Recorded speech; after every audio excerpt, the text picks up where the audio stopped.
அம்பேத்கரை வைத்து நேற்றைக்கு சென்னை ட்ரேட் சென்டரில் ஒரு ஆடியோ லான்ச் சிறப்பான முறையில் ஆனந்த விகடன் நடத்தி முடித்திருக்கிறது. ஆனந்த் மற்றும் அம்பேத்கரின் பேரன் அவர்களுடைய கிளைம் மற்றும்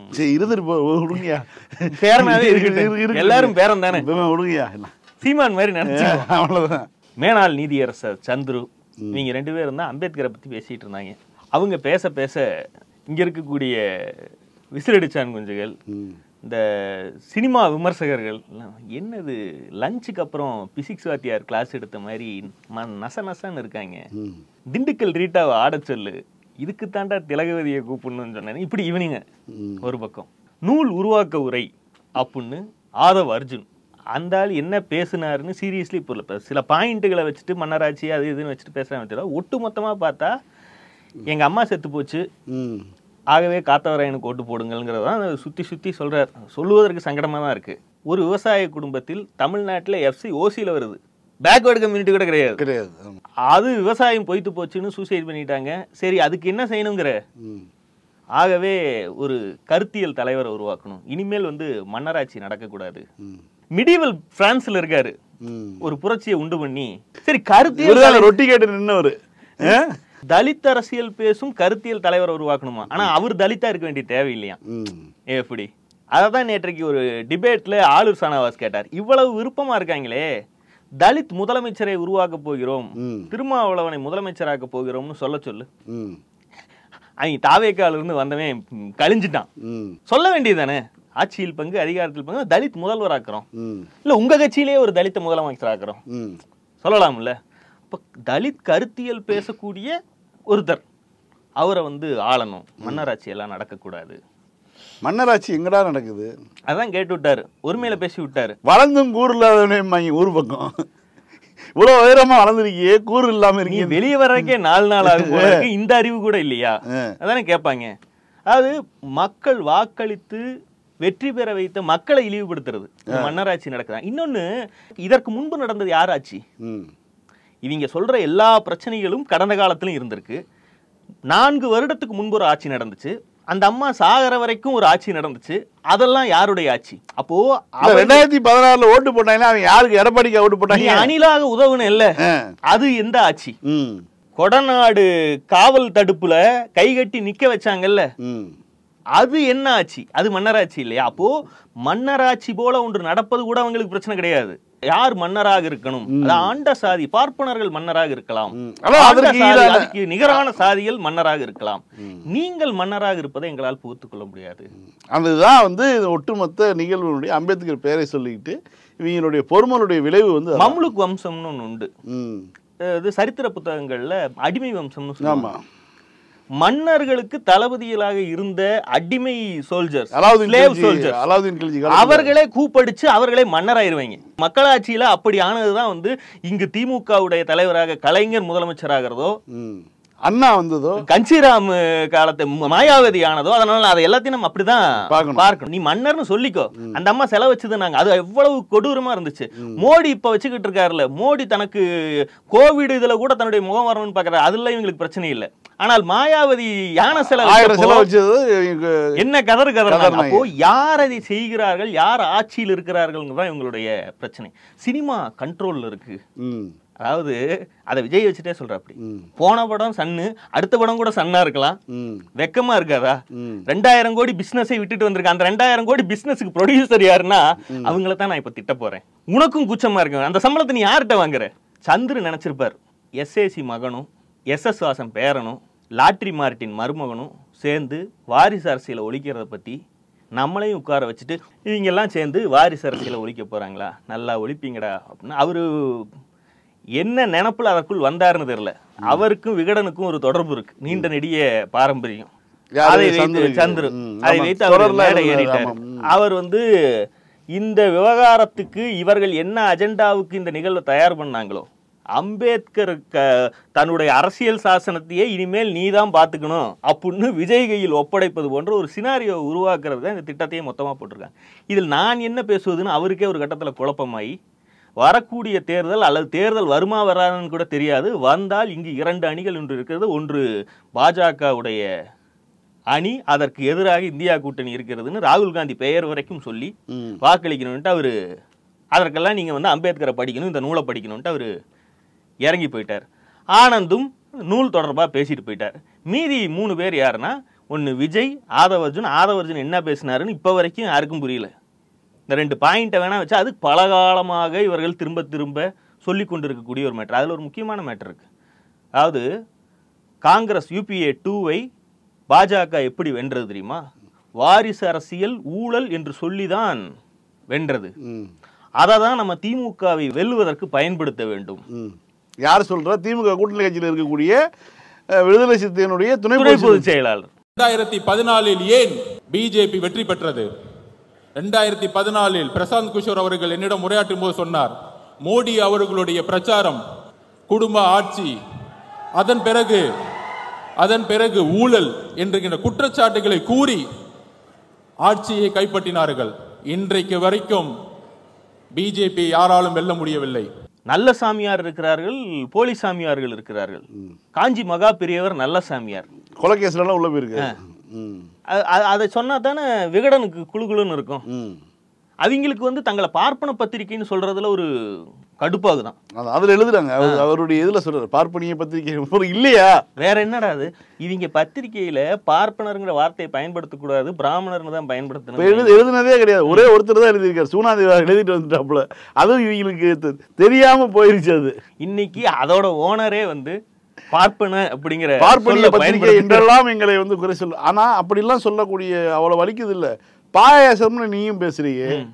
அப்ப நீங்க வந்து நீங்க எந்த உங்களுடைய புத்தகத்தினுடைய வெளியீட்டகம் வந்து பப்ளிகேஷன் ஹவுஸுக்கு ஒரு அலாட்மெண்ட் வருது, நீங்க வெளியிடுறீங்க, அவ்வளவுதான்.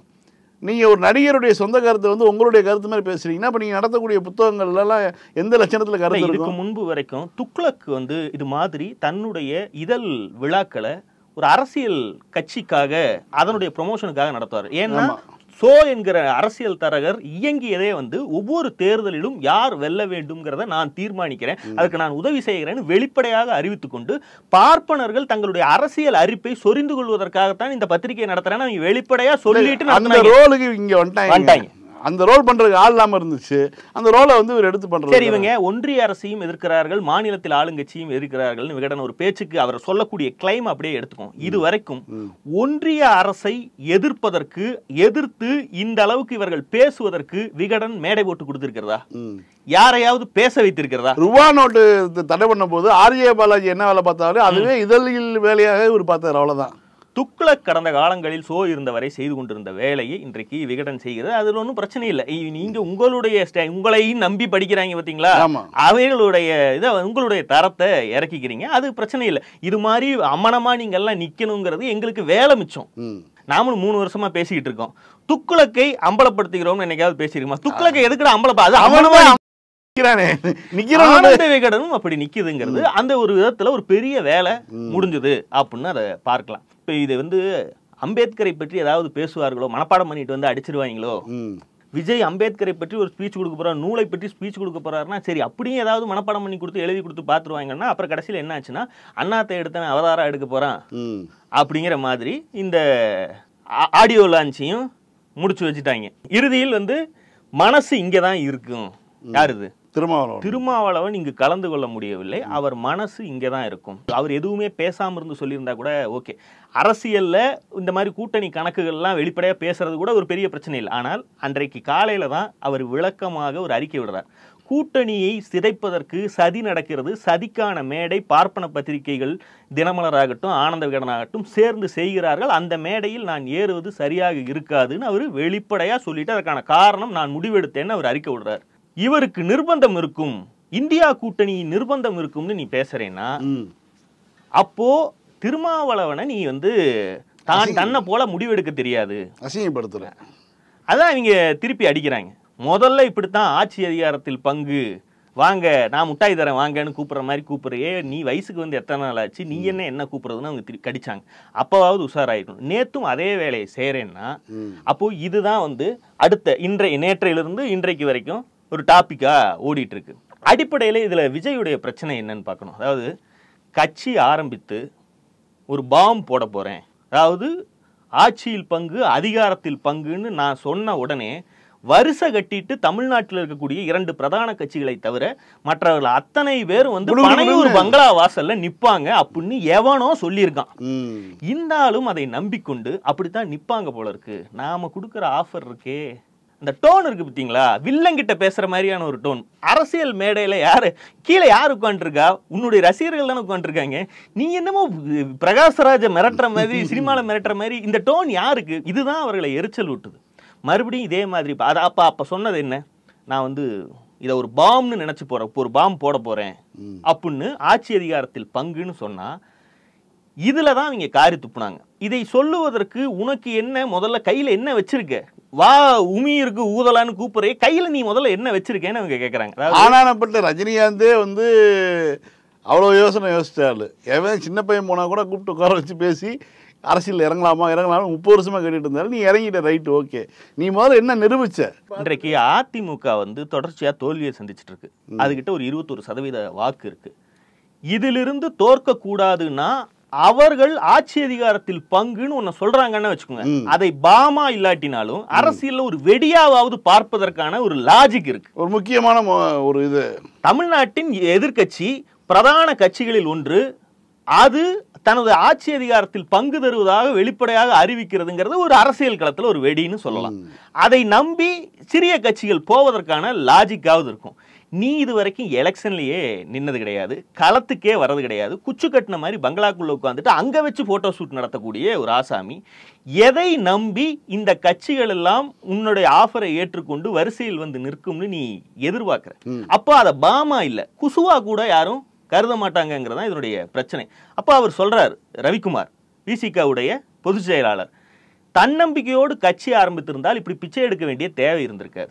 இன்னைக்கு திருமாவளவனும் சொல்லுகிறார், அவர் மனசு இங்கே, என் மனசு அங்கதான் இருக்குன்னு அவர் சொல்றாரு. எனக்கு என்னமோ அவர் மனசுதான் மேடையில் இல்லாம இங்க கவட்டையிலேயே இருக்கோ.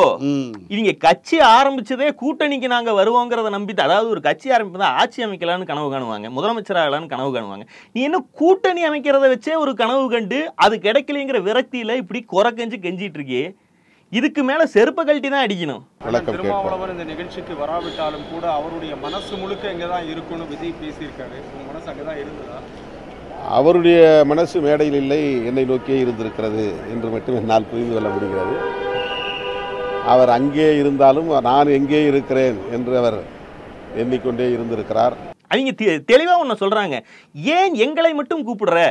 திமுக கூட்டணியில, இந்தியா கூட்டணியில எத்தனை கட்சிகள் இருக்கு?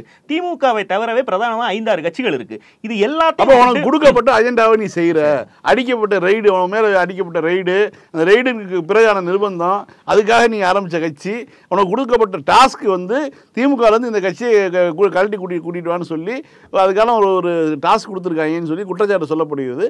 அதற்கு ஏற்பதான் நீ நடந்துட்டு இருக்கேங்கிறது அவருடைய சார்ஜ். திமுக என்ற ஒரு கட்சி இருக்கிறது, அது ஆளுங்கட்சியாக இருக்கிறது, அது கொள்கை சித்தாந்தம் எல்லாம் பேசிக்கொண்டு தமிழ்நாட்டை ஏமாற்றி கொண்டிருக்கிறது உன்னுடைய கிளைம்னு வச்சுக்கிட்டா ஒரு லாஜிக்கு.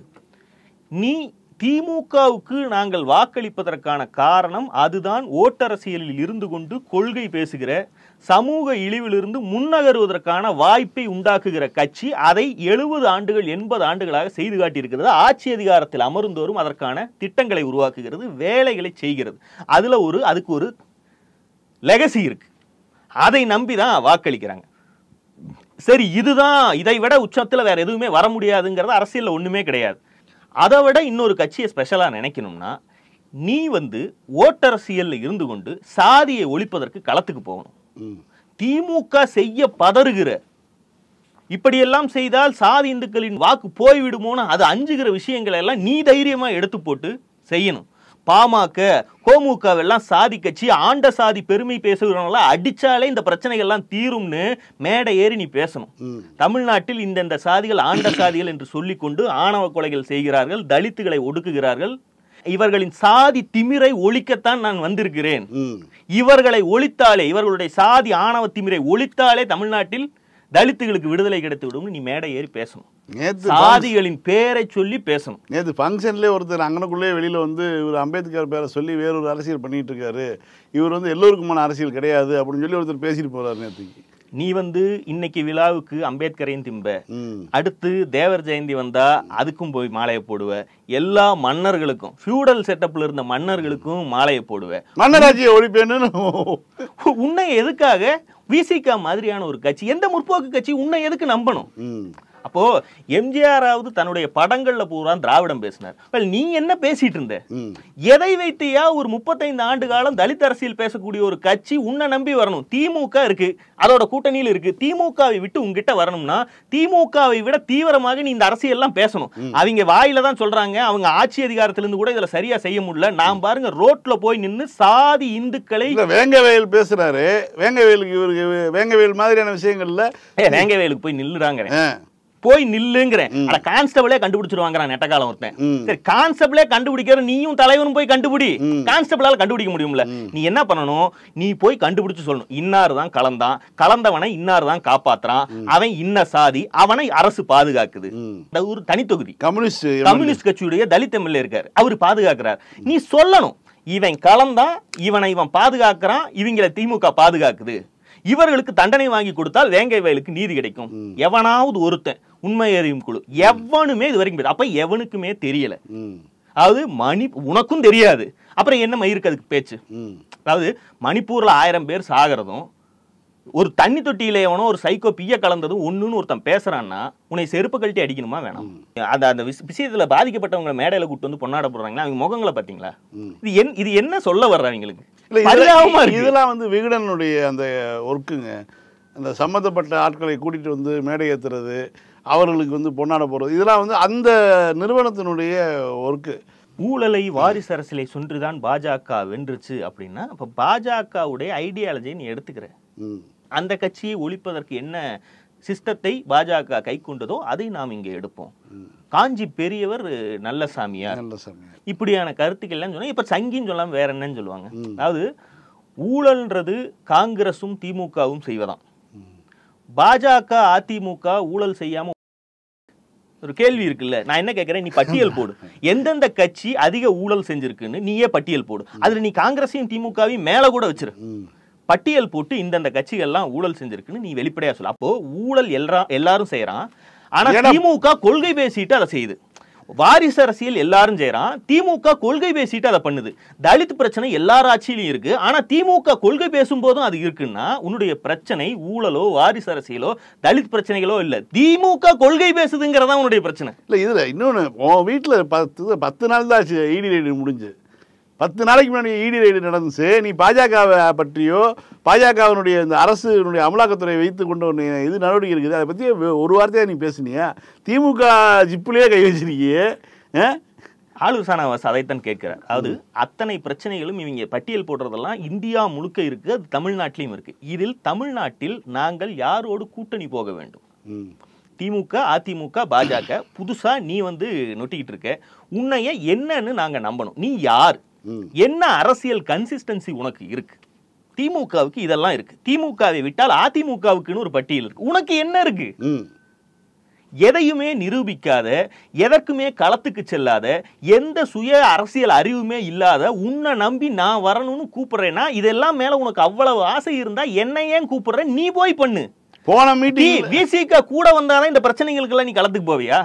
அவன் என்ன கூப்பிடுறானே டீரெக்ஸ் டைனோசர், களத்துக்கு போங்க போயா, ரொம்ப ஆசைப்படுறாருல களத்துக்கு போ. இல்ல போன மீட்டிங்ல பேசும்போது என்ன இந்த அவர்களே இவர்கள் எதுக்கு தேவையில்லாம அப்படின்னு சொல்லிவிட்டு இந்த மேடையில வந்து சீனிவாசன் அவர்களே இந்த அவர்களே புஷியானந்துக்கு என்ன மரியாதை கொடுக்கணும், உன்னுடைய இடத்த நான் காட்டுறேங்கிறேன்ல, அது புஷியானந்துக்கு சொன்ன கருத்து. முன்னாள் நீதிபதி எல்லாம் அப்படி பேச முடியுமா? அதனால அவர்களே போட்டுக்காரு. சரி, ஓகே. இப்போ இவனுங்களுக்கு தேவை ஒரு புரட்சி முகம், அதாவது எங்களை ஏற்றுக்கொண்டு கட்சிகள் வருதுங்கிற ஒரு தோற்றம், அதற்கு இவர்களுக்கு விசிக வேணும். இதே மேடையில் திருமாவளவன் அவர்களை உட்கார வைத்துக் கொண்டு இவனுங்க விஜய் அம்பேத்கர் பேரன்னு பில்டப் பண்ற இதையெல்லாம் அவர் பார்க்கணுமா?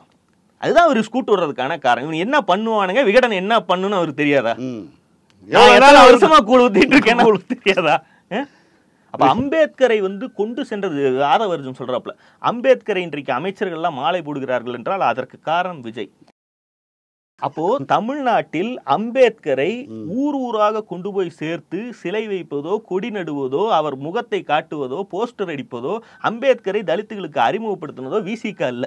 விசிகாவுடைய துணை பொதுச் செயலாளராக இருந்து கொண்டு 35 வருட அரசியல் வாழ்க்கையில் திருமாவளவன் அதாவது ஐயந்திரி பெற கிளைம் பண்ணிக்க தகுதியுள்ள ஒரு விஷயத்தை நேத்தைக்கு முளைச்ச ஒரு மண்ணாந்தைக்கு கையில ஒப்படைக்கிறானுங்க.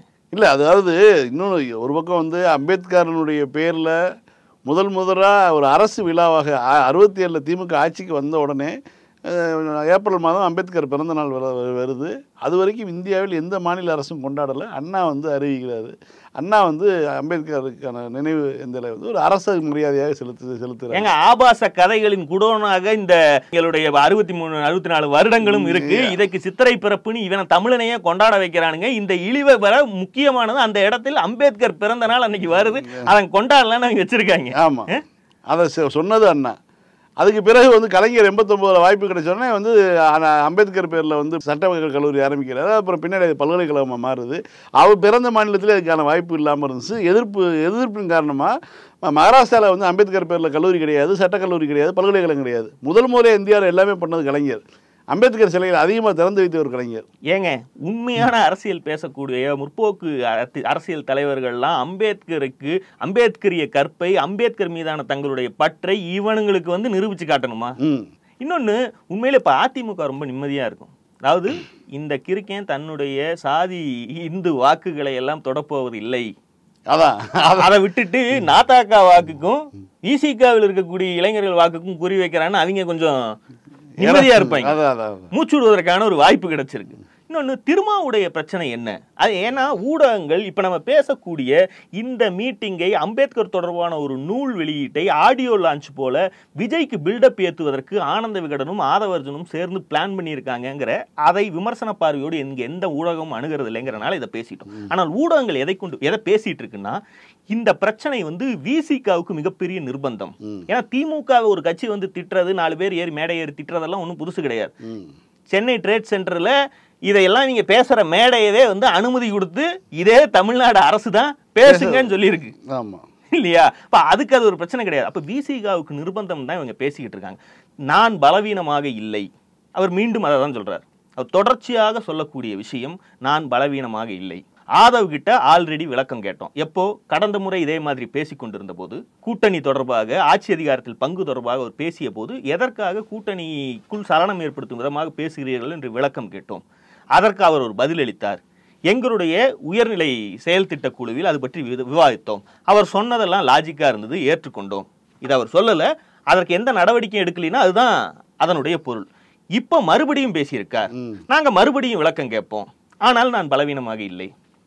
இல்லை, இது வந்து அவர் பலவீனமாக இருக்கிற மாதிரி தான் ஒரு தோற்றத்தை தருது கட்சிக்குள்ளே. இப்போ நீங்கள் வந்து நம்ம சொல்கிறது என்னென்னா, குறிப்பாக திருமாவர்கள் வந்து திராவிட இயக்கத்தினுடைய மாணவர் அமைப்புகளில் இருந்தவர். அதற்கு பிறகு பெரியாரியம் எல்லாமே பேசி அதற்கு பிறகு வந்து அம்பேத்கரை படித்து அப்புறம் பரீட்சை எழுதி வேலை கிடைக்கிது. வேலை கிடைச்சதுக்கப்புறம் வந்து தடையை எழுத்துறையில் மதுரையில் போஸ்டிங் வராரு. அங்கே அவருக்கு மலைச்சாமி, நேற்று கூட அந்த அவருடைய மகன் வினோத் மலைச்சாமி மேடை ஏறினார். அவருடைய மலைச்சாமியினுடைய பழக்கம் வருது. அவர் மூலமாக அங்கே தலித் பேந்தர்ஸ் அமைப்புக்குள்ளே உள்ளே போகிறாரு. அந்த அமைப்பின் மூலமாக அது வட மாவட்டங்கள் நீங்கள் அமைப்பு கட்டலான்னு சொல்லிட்டு அமைப்பு கொஞ்சம் கொஞ்சமாக கட்ட ஆரம்பிக்கிறாரு. அதற்கு பிறகு வேலையவே விட்டுட்டு வந்து முழு இதுக்கு வந்துட்டார். வந்ததுக்கு பிறகு நிறைய தலித் இஷ்யூக்களில் வந்து முகம் கொடுக்கக்கூடிய அமைப்பாக மாறவும் அதற்கான ஒரு பெரிய ஒரு இதாக வளர்ந்து வராரு. இவ்வளவும் வந்து அவருக்கான ஒரு பின்னணியில் இருக்குது. அவர் எதிர்கொண்ட அருவாள்களும் கத்திகளும் வந்து மிக அதிகமானது. அவ்வளோ தூரம் வந்து பிரச்சனைகளை எதிர்கொண்டார். அவர் எல்லாம் முடிஞ்சு தான் கட்சியை வளர்த்து இவ்வளோ நாள் வந்து இருக்கார். அப்படிப்பட்ட ஒரு நபருக்கு கூடவே வளர்ந்தவர்கள் யாருமே வந்து அவருடைய பேச்சை மீறியதில்லை. அது இயக்கத்தினுடைய உட்கருத்துக்களை, அவங்க அமைப்பினுடைய கருத்துக்களை, சித்தாந்தங்களை வந்து வெளியில் தேவையில்லாமல் பேசுனதே கிடையாது. முடிவுகளை இவர் ஒருத்தர் தான் பேசிகிட்டு இருக்கார். புதுசாக ஒருத்தர் வந்திருக்காரு பார்த்தீங்களா, இவர் தான் பேசிகிட்டு இருக்கார். இவர் பேசும்போது மற்றவர்கள் வந்து இவரை எதிர்த்து வேற பேசுகிறாங்க. கட்சிக்கு எதிர்த்து பேசுறது இல்லை, திருமாவளவனர்களை வந்து நிர்பந்திக்கிறது இல்லை. வன்னி அரசாக இருக்கட்டும், சிந்தனை செல்வனாக இருக்கட்டும், எவ்வளோ பேர் இவங்கெல்லாம் வந்து யாருமே வந்து இவர்களை திருமாவளவனை விமர்சிக்கிறதில்ல, அழுத்தம் கொடுக்கறது இல்லை. ஆனால் இப்போ இருக்கக்கூடிய ஆளுக்கு பார்த்தீங்களா, அவர் தான் வந்து மீண்டும் மீண்டும் மீண்டும் இந்த விஷயத்தை செஞ்சுக்கிட்டே இருக்காரு. அவருக்கு எதிரான ஒரு வார்த்தைகள் கூட வந்து திருமாவளவன் பேச மாட்டேங்கிறாருன்னா பிரச்சனை இவர்கிட்ட தான் இருக்குது. 2 சாத்தியங்கள் உண்டு. ஒன்று, எல்லா கதவுகளையும் ஓப்பனில் வைப்பது. ஆதவ் அர்ஜுன் பேச பேச தன்னுடைய கட்சிக்கான டிமாண்ட் அதிகம் இருப்பது போன்ற ஒரு தோற்றம் உருவாகும். விஜய் போன்ற ஆட்கள் இப்படி கூப்பிட எல்லா 2 கட்சிகள் வந்து ஒரு கூட்டணியில் இருக்கும், இன்னொரு கூட்டணிக்கு யாருமே கூப்பிடாங்க, எங்களை மட்டும் கூப்பிடுறாங்கன்னா என்ன அர்த்தம் அப்படிங்கிற மாதிரியான ஒரு தோற்றம் உண்டாகும். 6 சீட் வாங்கினால் 4 சீட் வெற்றி என்பது இப்போது திமுக கூட்டணியில் திருமாவளவன் விசிக நிரூபித்திருக்கக்கூடிய ஒரு ஸ்ட்ரைக் ரேட். இதே 4 சீட்டுக்கு குறையாமல் வெற்றி கிடைக்க வேண்டும் என்றால் அதற்கான ஒரே வாய்ப்பு தமிழ்நாட்டில் அதிமுக கூட்டணியில் 20லிருந்து 25 சீட்டுகளை பெறுவது. அதிமுகவுடன் தன்னுடைய டிமாண்டை ஏற்ற விஜய் மாதிரியான ஒரு அமைச்சூர் ஆர்வக்கோளாரை பயன்படுத்திக் கொள்ளலாம். இல்லாவிட்டால் இழப்பதற்கு எதுவுமே இல்லாத விஜய்க்கு தன்னுடைய இத்தனை வருட அரசியல் வாழ்க்கையை, அதற்கு கிடைத்த கிரெடிபிலிட்டியை அவர் தோல்ல இறக்கி வைக்கலாம். இந்த 2 தான் வாய்ப்பு. இப்ப ஆதவ் அர்ஜுன் திமுகவை அடிப்பாப்ல, ஆதவை ஆளூர் சானாவாஸ், ரவிக்குமார், வன்னியரசு போன்றவர்கள் அடிப்பார்கள். திருமாவளவன் இவர்கள் அனைவரையும் சமாதானப்படுத்துவார். இப்படிங்கிறது ஓடிக்கொண்டே இருந்துச்சுன்னா இந்த சினாரியோ அப்படியே வளரும். அவன் சொல்றான், பிரசாந்த் கிஷோரை கூட்டிட்டு வந்ததே நான் எங்க தேனாம்பேட்டை கூட்டிட்டு வந்தியா ஏர்போர்ட்ல இருந்து. இதுவரைக்கும் என்ன சொல்லிட்டு இருந்தானுங்கன்னா திமுக வெற்றிக்கு காரணம் பிரசாந்த் கிஷோர். அவன் ஒரு கட்சி ஆரம்பிச்சு அங்க டெபாசிட் கூட வாங்க வக்கு இல்லாம பீகார்ல உட்காந்து இருக்காப்ல. இப்ப வந்து பிரசாந்த் கிஷோரை கூட்டிட்டு வந்தேன், அடுத்து ஒருத்தன் காது கதவை நான் தான் திறந்து விட்டேன், அதனால்தான் திமுக வென்றது சொல்லுவானுங்க. சோ ஆதவ் அர்ஜுன் திமுகவை அடிப்பது, ஆதவ் அர்ஜுனை ஆளூர் சானாவாஸ், ரவிக்குமார், வன்னியரசு போன்றவர்கள் அடிப்பது, திருமா இவர்களுக்கு எல்லாம் சமாதானம் பேசுவது, இது மாதிரியே இப்படியே மெயின்டைன் பண்ணிட்டு வந்தோம்னா இந்த விசிகாவுக்கான டிமாண்ட் அப்படிங்கிறது வந்து இருக்கும் அப்படிங்கிறது ஒரு பார்வை. இது ஒரு சாத்தியம், இது ஒரு ப்ராபபிலிட்டின்னு வச்சுக்குவோம். இதனால் என்ன பிரச்சனை வரும்னா அவருக்கு கிரெடிபிலிட்டி உடையும், அவ்வளவுதான் நஷ்டம். யார் பிடியில் இருக்கிறார் அப்படிங்கிற கேள்வி தொடர்ச்சியா இருக்காம். இதெல்லாம் பரவாயில்ல அப்படின்னு அவர் அந்த ரிஸ்கை எடுக்கலாம். இது ஒரு சினாரியோ. இன்னொன்று, திருமாவளவன் அவர்களை ஆதவ் வகையாக எங்கோ லாக் செய்திருக்கிறார். அது வெளிப்படையா நிறைய பேர் பேசுறாங்க. இன்றைக்கு அவரிடமே நேரடியாக நிருபர்கள் கேள்வியும் கேட்டுவிட்டார்கள். அதாவது விசிக உடைய ஸ்ட்ரக்சரை தொகுதிகள் அத்தனையும் மாவட்டங்களாக்கி ஒவ்வொரு சட்டமன்ற தொகுதியும் ஒரு மாவட்டம், அதற்கு ஒரு மாவட்ட செயலாளர் அப்படிங்கிற எண்ணிக்கைக்கு அதை கொண்டு வருவது மூலமாக 234 மாவட்ட செயலாளர் அப்படிங்கிற மாதிரி மாற்றுவதற்கான ஒரு வேலை நடந்து கொண்டிருப்பது. அதை முன்னெடுத்து நடத்துவது ஆதவ் அர்ஜுன். இப்படி மாவட்ட செயலாளர் எண்ணிக்கை 2 மடங்காக 3 மடங்காக மாறும்போது தனக்கு வேண்டப்பட்டவர்களை கிட்டத்தட்ட 3/4 அவருக்கு சார்பானவர்கள் தான் இருக்கிறதா சொல்றாங்க. அப்போ இன்றைக்கு ஆதவ் அர்ஜுன் மீது நடவடிக்கை எடுத்தால் அவர்களை அப்படியே கூட்டிக் கொண்டு போய்விடுவதற்கான வாய்ப்பு இருக்குங்கிற ஒரு அச்சத்தை சொல்லுகிறார்கள். ஐடி விங் நம்ம ஏற்கனவே பேசணும், முழுமையாக மாத ஊதியம் அவருடைய நிறுவனம் மூலமாக கொடுக்கப்பட்டு தன்னுடைய கண்ட்ரோலில் அவர் வைத்திருக்கிறார். சேனல் அதை தன்னுடைய கைப்பிடியில் வைத்திருக்கிறார். அதுபோக ஆனந்த விகடனை ஒரு பெரிய தொகைக்கு அதனுடைய சொத்துக்களோடு சேர்த்து ஆதவ் அர்ஜுனுக்கு விற்பனை செய்வதற்காக பேச்சுவார்த்தை நடந்து அடுத்து வரக்கூடிய மாதங்கள்ல இதற்கான விடையெல்லாம் தெரிஞ்சு போயிடும். ஏன்னா சொல்லுவார் நினைக்கிறேன், விஜய்க்கு ஒரு சேனல் தேவை. இப்ப அந்த நோக்கத்தில் இதை செய்வதற்கான வாய்ப்புகள் இருக்கிறது. எனவே இப்ப விளக்குனால் கட்சி உடையலாம் என்கிற அச்சம் இருக்கிறது. கட்சியில் இவனை ஓரங்கட்டி விட்டு இவன் பிடியில் இருக்கக்கூடியதெல்லாம் கொஞ்சம் கொஞ்சமாக விடுவித்து விட்டு அதற்கப்புறம் ஓரங்கட்டலாம், அதுக்கப்புறம் வெளியே துரத்தி விடலாம் அப்படின்னு கட்சி தலைமை முடிவு செய்தால், ஆல்ரெடி உங்களுக்கு வந்து விபூதி அடிச்சுதான் இத்தனை வேலையும் பண்ணிட்டு இருக்கால், அதற்கும் அவர் தயாராகத்தான் இருப்பாப்ல. இந்த விழாவுக்கு போய் அரசியல் பேசாதே, அம்பேத்கரை பேசு என்று சொல்லி அனுப்பினேன், அதற்கு பிறகு அவர் பேசியிருக்கிறார், அது தவறுன்னு திருமாவளவன் வெளிப்படையாக சொல்லுகிறார். இப்போ அவர் சொன்னாரு, நான் அதுல வந்து ஒரு கோ பப்ளிஷர் நான் கலந்துக்கிறதா வேண்டாமான்னு என்ன கேட்டார். நீங்க கலந்துக்கல, சரி, நான் கலந்துக்கிறதா வேண்டாமா. நீங்களும் உருவாக்கத்தில் ஒரு அங்கமா இருக்கிறீங்க, நீங்க கலந்துக்கிறீங்க, அரசியல் பேச வேண்டாம், அம்பேத்கரை பேசுன்னு நான் சொல்லி அனுப்பிச்சேன். அரசியல் நிறைய பேசிட்டாரு. அதுதான் நான் யூகம் பண்ணது. இது வெறும் நூல் வெளியீட்டு விழாவாக இது நடக்காது, இது அரசியல் விழாவாக நடக்கும். இதுதான் என்னுடைய கணிப்பு, என்னுடைய ப்ரெடிக்ஷன். இல்லைங்க, எனக்கு தெரியலைங்க. அதாவது இந்த ஒரு பிள்ளை வீட்டில் செல்லமாக வளர்த்துருப்பாங்க, என்ன சேட்டை பண்ணாலும் வந்து கடைக்குட்டி செல்லம், கெட்டகுமாரன் மாதிரி வந்து அதுக்கு மட்டும் செல்லம் கொடுத்துட்டு வந்து என்ன பேசினாலும் இதே பேச்சுக்களை வேற எல்லாரும் பேசக்கூடிய அளவுக்கு வந்து தாராளமயமான ஒரு இயக்கமாக வந்து விசிகா இருக்குதா தெரியல. இப்போ இது வந்து வன்னியர் நீங்க இப்ப அரசியல் பேசாதீங்க, அம்பேத்கரை பத்தி பேசிட்டு வாங்கன்னு சொல்லி விட்டதுக்கு பிறகும் இத்தனை அவர் பேசி இருக்கிறார் என்றால் நீங்க உங்கள் பேச்சுக்கு என்ன மரியாதை அப்படிங்கறத அவரே வெளிப்படையா ஒப்புதல் வாக்குமூலம் தர்றாருன்னா அதை பார்க்க வேண்டியது இருக்கு. அது தலித் சாதி கட்சிகள் தமிழ்நாட்டில் பல உண்டு. தலித் அரசியல் பேசும் கட்சி என்று தமிழ்நாட்டில் இருப்பது விசிக. மற்றவர்கள்லாம் தாங்கள் தலித்துகள் தான், பட்டியலின மக்கள் தான், ஆனால் எங்களுக்கு ஆண்ட சாதி பெருமை இருக்கிறது, நாங்கள் எல்லாவற்றையும் விட உயர்ந்தவர்கள், இப்படியெல்லாம் கதை சொல்லக்கூடியவர்கள். சாதியை ஒழிக்க வேண்டும் என்று பேசக்கூடிய தலித் இயக்கம்ங்கிறது விசிக தான். இப்படி ஒரு கட்சியை இரண்டாக உடைப்பது என்பது தமிழ்நாட்டில் இருக்கக்கூடிய எல்லா பெரிய கட்சிகளுக்குமே எக்ஸ்ட்ரா ஒரு ஆப்ஷனை தான் உருவாக்கும். எல்லா கட்சிகளுக்குமே என்னுடைய பிரச்சனை திருமாவளவனுடையது. திருமாவளவனுக்கு தான் இதுல பிரச்சனை இருக்கு. அவர் தான் இதை எப்படி அணுகணும்னு பார்க்கணும். நமக்கு தனிப்பட்ட முறையில் எனக்கு திருமா மீது கரிசனம் உண்டு. அது அவர் கடந்து வந்த பாதையால் உண்டானது. ஆனால் எந்த ஒரு அரசியல்வாதி மீதும் நம்பிக்கை கிடையாது. மனிதன் நம்பிக்கைக்குரியவன், எக்காலத்திலும் அப்படி நம்பலாம் அப்படின்லாம் யாருமே கிடையாது. கட்சியா பாத்தீங்கன்னா திமுகவும் பாஜகவும் மட்டும்தான் தன்னுடைய தொண்டனுடைய எதிர்பார்ப்புக்கு மாறாக விரோதமாக செயல்படவே முடியாத கட்சிகள். ஏன்னா திமுகவுக்கு சூத்திர விடுதலை தான் அந்த கட்சியுடைய கோர், பார்ப்பனிய ஆதிக்கம் தான் பாஜகவுடைய கோர். அதற்கு எதிராக ரிசர்வேஷனை இன்னும் லிபரலைஸ் பண்ணி ப்ரொபோர்ஷனல் ரெப்ரசன்டேஷனை நோக்கி பாஜக பண்ணுச்சுன்னா பாஜகவோட தொண்டன் பாஜகவை டிஸ்மேண்டில் பண்ணிடுவான். ரிசர்வேஷனை நீர்த்து போகக்கூடிய வேலையை திமுக செய்ததுன்னா திமுக தொண்டன் டிஸ்மேண்டில் பண்ணிடுவான். இந்த இரண்டு கட்சிகள் மட்டும்தான் தலைமை தொண்டன் பேச்சை மீறி நடக்க முடியாத கட்சிகள். மற்ற எல்லாமே ஒன்மேன் ஆர்மி தான். மேல இருந்து என்ன சொன்னாலும் ஜே தான். அப்படியான கட்சிகளில் இப்படி ஒரு பண முதலை எதற்காவது பயன்படும் என்று நினைத்து இவர்கள் ஏமாந்திருக்கலாம். இந்த டேமேஜை சரி செய்ய போகிறாரா, அறுவை சிகிச்சை செய்ய போகிறாராங்கிறத அவர் தான் முடிவெடுக்கணும். மானாக்கு காலத்தில் இருந்த இமேஜ் என்ன, இன்றைக்கு அவர் பெற்றிருக்கிற இமேஜ் என்னன்னு ஒன்று இருக்கு. அந்த இமேஜ் மிக முக்கியமானது. அதைத்தான் வல்னரபிளா அரசியல் களத்தில் முன்னாடி கொண்டு வைக்க வேண்டிய துப்பாக்கிய நிலைமைக்கு விசிகாவை தள்ளி இருக்கிறார்கள், திருமாவை தள்ளி இருக்கிறார்கள். அதுக்கு காரணம் ஆதவ அர்ஜுன். இதுக்கு இந்த சீன் விசிக மற்ற பிரதான கட்சிகள்னு தான் இருக்கே தவிர இதுல ரம்மியில ஜோக்கர் மாதிரி தான் விஜய். நேற்றைக்கு அந்த விழாவில் வாசல்ல நின்றுக்கிற அப்படி புஷி ஆனந்த் 10-50, ஏன்னா அது அனைவருக்கும் அனுமதி கிடையாது.